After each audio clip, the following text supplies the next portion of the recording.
આજે અષાઢ વદ એકાદશી છે, બુધવાર છે, નિયમની બીજી એકાદશી છે. 31/7/2024 વર્ષ છે. આપણે છેલ્લે નાસ્તિકની વાત બંધ રાખી હતી. નાસ્તિકની વાત સુધી ગયા હતા. કુળાપંથી, શક્તિપંથી, શુષ્ક વેદાંતી અને નાસ્તિક. શુષ્ક વેદાંતિકનું કોરું જ્ઞાન જ હોય અને નાસ્તિક તો કંઈ કરતા નથી. અહમ બ્રહ્માસ્મિ કરીને બેસી રહે છે. એ એનામાં નથી. અહમ બ્રહ્માસ્મિ એ શુષ્ક વેદાંતિમાં છે, પણ નાસ્તિક તો કોરા લુખ્ખા જ્ઞાની. ભગવાન જેવું કાંઈ છે જ નહીં. કર્મણી એવ અધિકારસ્તે. કર્મ કર્યા કરો, કોઈ પણ કર્મ કર્યા કરો. કર્મનું ફળ મળે છે, પણ કેવી રીતે મળે છે? કંઈ નહીં, ઉત્તર કંઈ નહીં. કેટલાક તો એવા થયા છે. એટલે મહારાજ કે નાસ્તિકનો મત ભસ્મીભૂત હશે. મેં કીધું ને, ભસ્મીભૂત હશે કુતશે પુનો જાય તે ઋણમ કૃત્વા ઘૃતમ પીબે. ખાઈ પીને મજા કરો, બાકી કંઈ નહીં. એટલે શ્રીજી મહારાજે કીધું કે ત્યાગ અને તપનો માર્ગ મોડો કરીને અમે મંદિર ગામની વચ્ચે બનાવ્યા છે. ત્યાગ અને તપનો મદ મોડો કરીને ગામની વિશે મંદિર બનાવ્યા છે. સાધુઓ કોપીન પર રહી શકે છે, તો અમે સુવ્યવસ્થિત વસ્ત્ર પહેરાવ્યા છે. કેમ? તો કે વસ્ત્રથી શોભે છે. ગમે તેવી નારી સુંદર હોય, પણ દિગંબર ના શોભે. વસ્ત્ર પહેરે તો જ શોભે.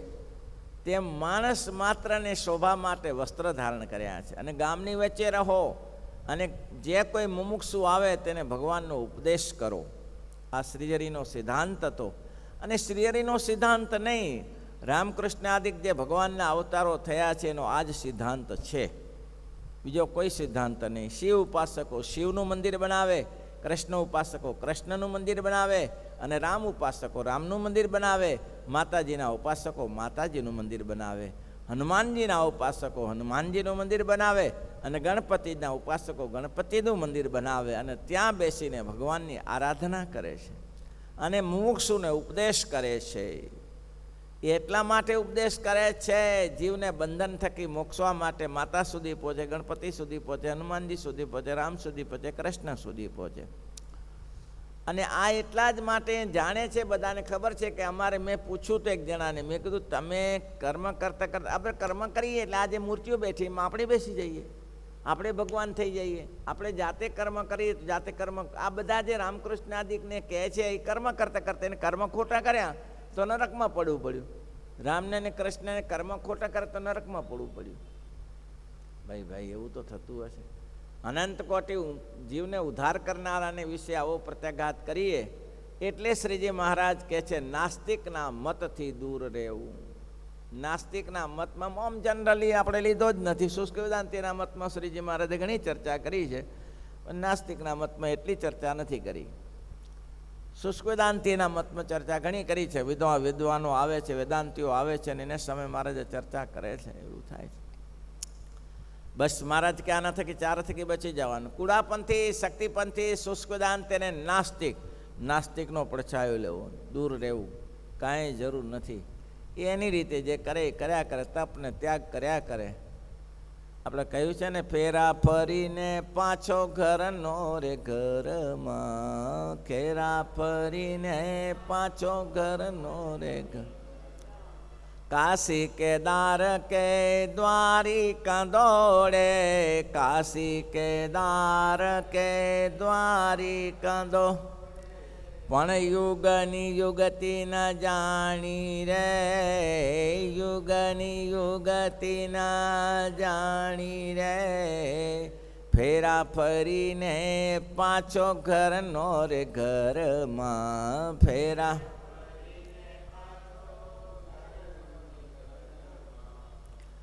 ગોધો જોડાણો જેમ ઘાણી રે. બસ ચક્કરમાં એને પાછો આવ્યા કરો, બસ બીજું શું કરી શકો?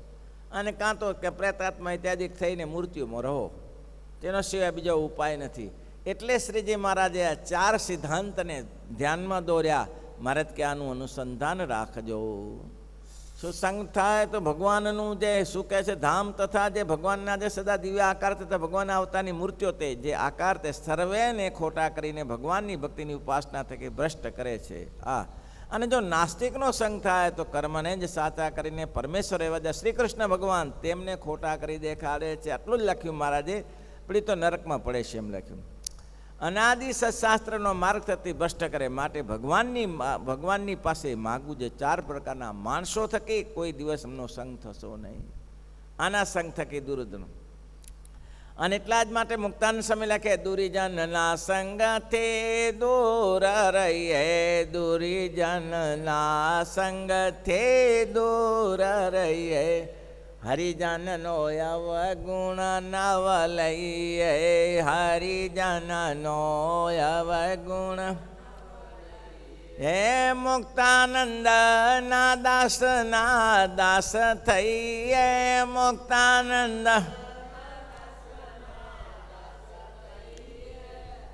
તન ધન જાતા, હરિજન હોય તે હરિભક્તિથી નવ ચડે, તન ધન જાતા, તન ધન જા. હરિજન હોય તે હરિભક્તિથી નવ ચડે, જેમ નારસતી જેમ નારસતી, સર્વે મમતા છોડી પતિ સંગે બળે, જેમ નારસતી જેમ મમતા છોડી પતિ સંગે બળે. અને વળી એમ પ્રાર્થના કરવી છે, હે મહારાજ, કામ ક્રોધ લોભ મોહ મત્સર આશા તૃષ્ણા ઇત્યાદિ મહાન શત્રુઓ થકી અમારી રક્ષા કરજો, અહંકાર ઇત્યાદિથી રખ. દાસાનું દાસ થઈને રહેવું. ભગવાનની ભક્તિમાં દાદાગીરી નથી ચાલતી, એમાં દાસત્વપણું ચાલે. હું કરી લઈશ. મેઘજી સુખડીયો હતો, એ દાદાગીરી કરવા ગયો કે હું તમને બતાવી દઉં, આજેથી 3જે દિવસે સમાધિ કરીને ભગવાનના ધામમાં જઈશ, બસ પછી પાછો નહીં આવું. અને આ બધું જ ચાઈ ફના કરી દઉં છું, બધું જ જમાડી દીધું. સ્પષ્ટ કહ્યું, નારાયણ મુનિના સાધુને ને આશ્રિતોને કોઈ ના જમાડતા, બાકી આખા ગામને જમાડો. પૂરું કરી દીધું. ભગવાને કહ્યું, મેઘજી ભાઈ રહેવા દો, આ બધું રહેવા દો. રહેવા હું દો, તમારે દેવાની તો ખબર પાડી દેવી છે મારે. હું રામાનંદ સ્વામીનો શિષ્ય છું. અલે આજ મોટી સભા બેઠી હતી, વાત પ્રસિદ્ધ છે. તેલ લાવ્યો. લોકોને એમ થયું નાસ્તો પાણી કરાવવાનો છે કે તેલ ઉકાળ્યું, લ્યો સભામાં આવીને કંઈક કરવાનું હશે. ગરમ ઉકળતું તેલ થયું ત્યારે હાથ બે ઉપર મૂકી દીધા. આને રામાનંદ સ્વામીના આશીર્વાદ હતા. ઉકળતા તેલમાંથી પૂરી કાઢી, ભજીયા કાઢે, ફૂલવડી કાઢે, આવી તાકાત હતી. પણ શું કામ થઈ? સમાધિ કરી ગયો. ભગવાને કીધું, ત્રિશંકુના તારાની પેટે વચમાં લટકાવીશ, હજી સમજી જા. તો કે તમારા જેવા તો કંઈક જોઈ લે. રામાનંદ સ્વામીની મારા ઉપર કૃપા છે. અને સમાધિ કરી. આમાં મહારાજ કે અહંકાર ન ચાલે, એટલે ઈર્ષા અહંકાર થકી બચી જવું, દાસાનું દાસ થઈને રહેવું. સમાધિ કરી, ગુદાહા થકી પણ ખેંચ્યા, ચક્ર થકી નાભી ચક્રમાં લાવ્યો, છાતી ચક્રમાં લાવ્યો, કંઠ ચક્રમાં ભગવાને પણને રોકી નાખ્યા. લઈ જા, લે. ના ઉપર જાય ને નીચે જાય. જેમ સોપારીનો કટકો જેમ ગળામાં ફટકી રહે તેમ જીવ અટકી રહ્યો. 3 દિવસ સુધી એવી હાલતમાં પડ્યો રહ્યો. પછી કોઈએ કીધું, મેઘજી ભાઈ, તો કે હા સ્વામિનારાયણને બોલાવું? તો 3જે દિવસે કીધું કે હા બોલાવો. અને સ્વામિનારાયણ ભગવાને જ્યાં પગનો અંગૂઠો અડાડ્યો તો પ્રાણ નીચે ઉતર્યા. અરે સ્વામિનારાયણ, આપ સાચા છો, મને જવું તું ના કે આપણે કંઈ જવું નથી. હા, મારે ધામમાં જવું તું. મારે કે ગામમાં જ રહો, ધામમાં જવાની કાંઈ જરૂર નથી. હા, ગામમાં રહ્યો. આ રામાનંદ સ્વામીનો સત્સંગ છે ને, એને વિકસાવો. એટલે આમાં અહંકાર ના ચાલે, દેહ અભિમાન ઇત્યાદિ.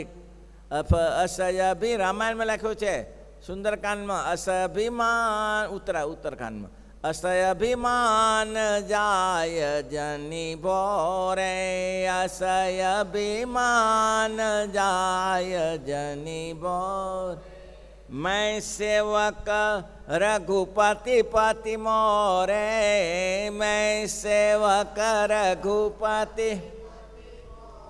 હે અસય અભિમાન જાય જની ભોરે, અસય અભિમાન જા. જેને જેને અભિમાન કર્યું છે તેને અધોપતન થયું છે. બળય અધિકાર દક્ષ જબ પાવા, બળય અધિકાર દક્ષ જબ. અતિ અભિમાન હૃદય ઉરયાવાય, અતિ અભિમાન બળય અધિકાર દક્ષ જબ પાવા, બળય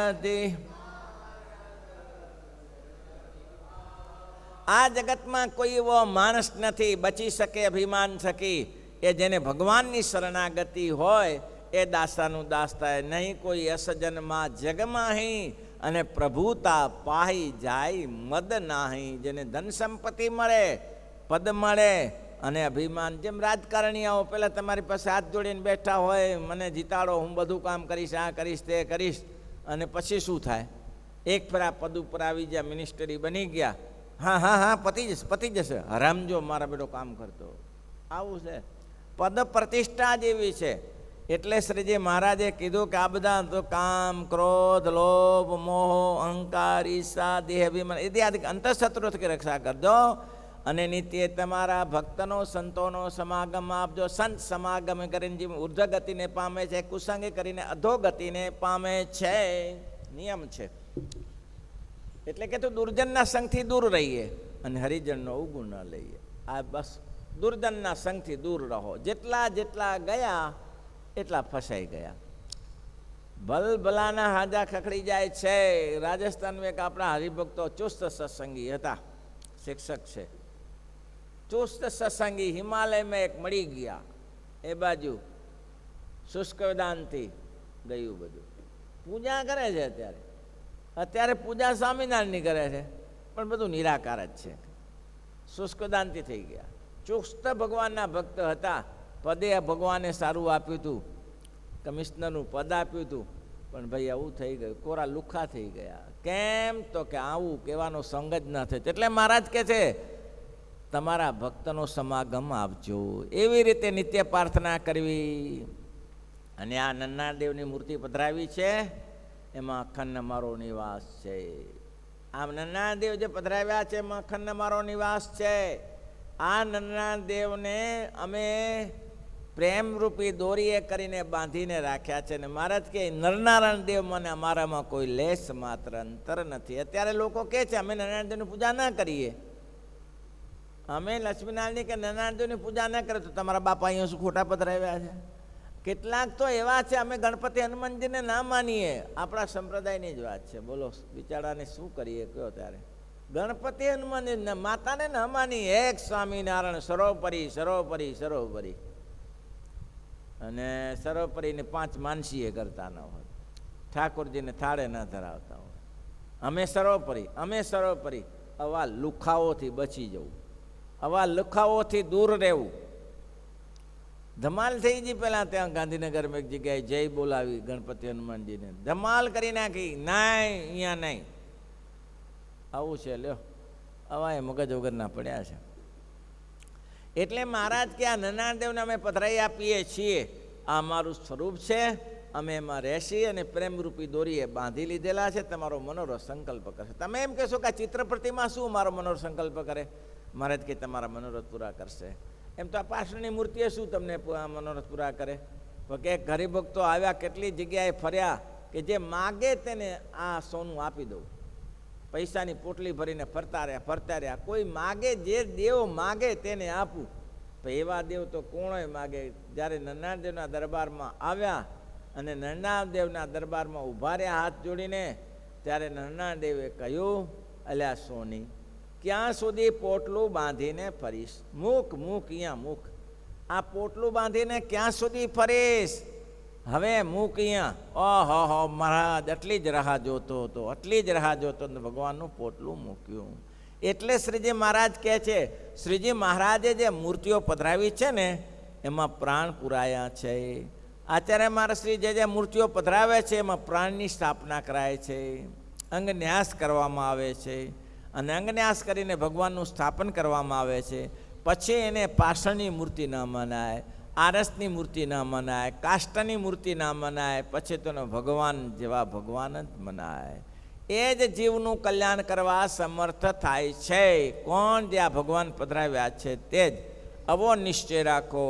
વચનામૃત 48મું, 4 પ્રકારના કુસંગ થકી રક્ષા કરવાનું, અને નરનારાયણ પાસે પ્રાર્થના કરવાનું. કામ, ક્રોધ, લોભ, મોહ, મત્સર, તૃષ્ણા, આશા ઇત્યાદિ દેહાભિમાન, અહંકાર થકી અમારી રક્ષા કરજો, અને તમારા ચરણકર્મનો નિવાસ આપજો. બસ આને મહારાજ કે આટલી પ્રાર્થના કરશો, તમારો ધારેલો સંકલ્પ નરનારાયણ દેવ પૂરો કરશે, એવું શ્રીજી મહારાજ બોલ્યા છે.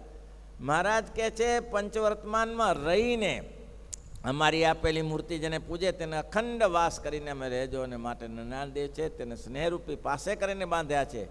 જોરાવરી રાખીશું, અને તન્મેશ્વર નિશ્ચય જાણજો, નરનારાયણ દેવ પંડે છે ને જાણી જોઈને કોઈ દાડો મૂર્તિએ પૂજ રહેવા દેશોની. પાતકાળમાં સ્નાન કરીને પૂજા કરીને પ્રાર્થના માગી, ભગવાનની પ્રાર્થના કરવી આપણે કરવું ભાઈ હો. શ્રીપતિમ શ્રીધરમ સર્વદેવ ઈશ્વરમ